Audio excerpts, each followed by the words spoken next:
Thank you, Bhupesh, and thank you, Anita, for inviting me for this webinar.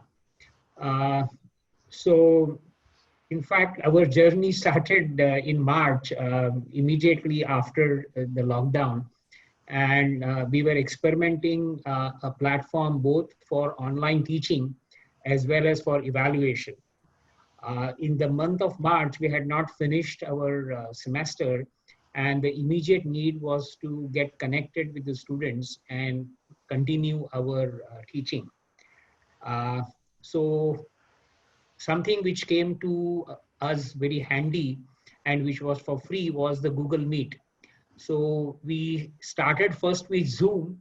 However, we soon realized that the 45 minutes that the Zoom provides for free is not good enough for me to continue my lecture beyond 1 hour. So, we started experimenting with Google Meet. Though Google Meet has been available for free for quite some time, uh, interestingly, we had never experimented till the crisis struck us.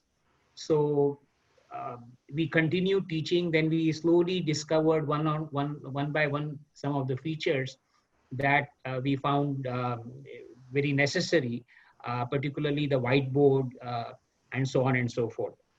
So then the university took the decision that we will not cover the entire syllabus since the classes have been suspended, and whatever was covered till the month of say mid-March only would be considered for evaluation. And then we started experimenting for evaluation platform.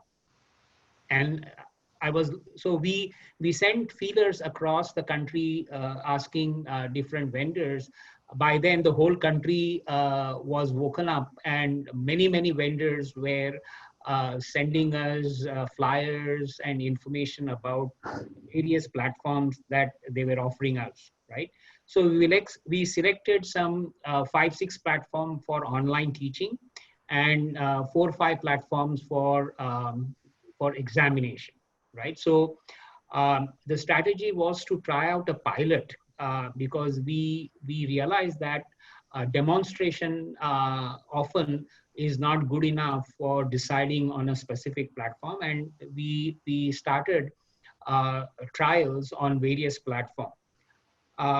Soon we realized that many of the vendors were offering us the platform, and we were actually doing the beta testing for them.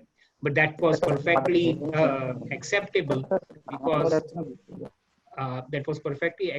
because we were also learning in the process.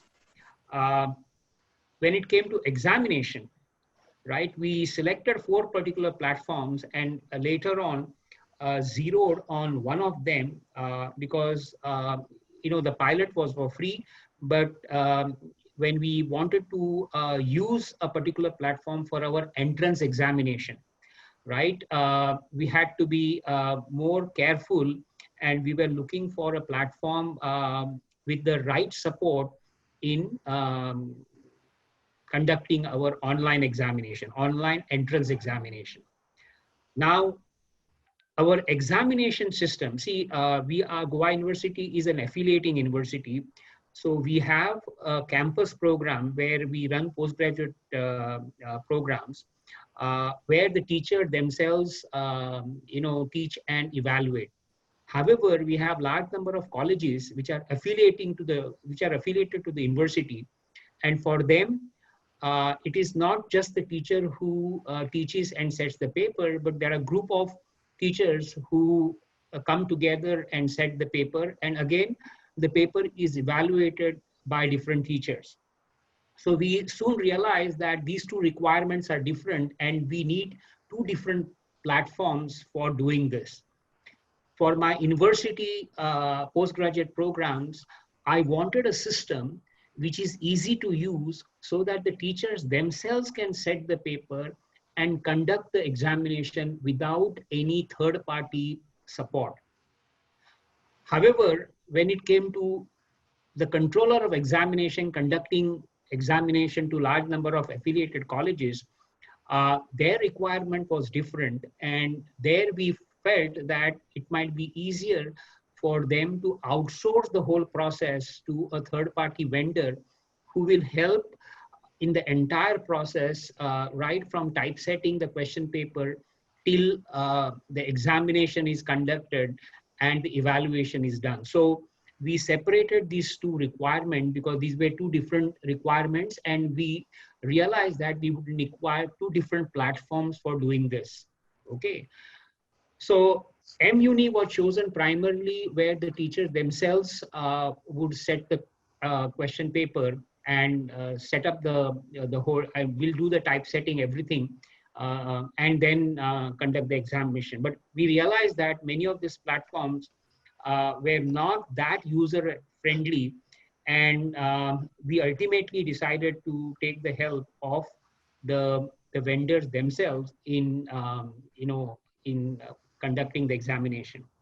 Of course, the examination went through a little bit of hiccups, but I'm very happy to say that ultimately the team at MUni was very, very supportive, because you know the the problems were of different kinds, where the student need to be supported, and certainly we didn't have the kind of resources to support the students in the field. Neither we had any experience in using that platform, and I'm very happy that MUni provided all that support in in uh, helping us in conducting the examination. In short, I would like to say that, whether we like it or not, this situation of online teaching is likely to continue. I'm seeing certain benefits of the system, because now I can expect more attention from my students, and those who are not really interested in learning, may not attend the class. I don't have to worry about the attendance. So it has simplified a lot of teaching issues that we have had, where the students are attending the class, but they're not interested. So I think this will try and separate the students who are serious about teaching and learning, and those who are there in the class because their parents have asked them to do the course, right? So the serious and the non-serious students, I think, will be able to segregate in online teaching methods, right? Apart from that, I think the online evaluation still need to go a long way. As Bhupesh mentioned, that the so-called proctoring services are still not up to the mark. However, I do agree with him that large, the responsibility would depend on the kind of questions that are set by the examiners. If the exam is open book, no issues, but otherwise the teachers should set the question paper such that the ready-made answers are not available either in the textbook or on the internet, so that so the proctoring is more of a deterrent than a foolproof method of making sure that there won't be copying or discussion when the exams are going on. I think at the moment, that's all I have things to share. Thank you.